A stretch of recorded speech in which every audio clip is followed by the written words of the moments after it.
Okay, so we're back at EV Charging Summit 2025 here in Las Vegas. I'm here with Steve Lynch, the CEO of Intellastar.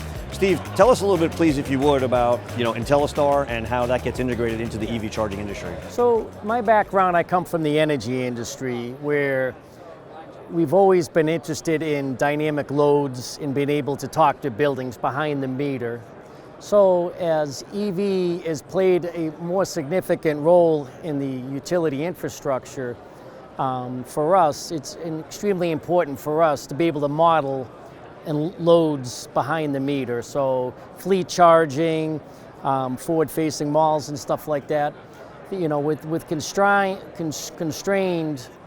capacity on the grid, we're trying to look at EV charging as a dynamic load with that if you optimize and you can model these in the power grid system that could actually add a value stream. You can monetize it back in. The market is still maturing. There's price signals and things that the utilities and stuff are doing to try to move this along. So it's in the early infant stages, but we're trying to position with people like PZO to look at these loads and how to model them so that they can grow with, people have been talking smart grid for years, right?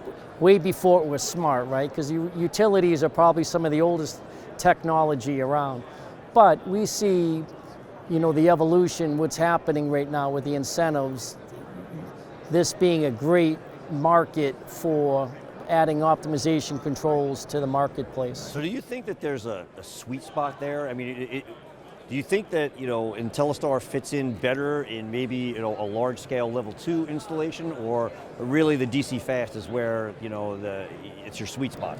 Well, for us, a lot of it goes market by market, right? In different things. So people, when they put charging in, have different challenges, right? Is it a grid-constrained area? Certain things. So there's technical decisions that are made. Why you would put chargers in and why you would put a BESS in or infrastructure in. Right.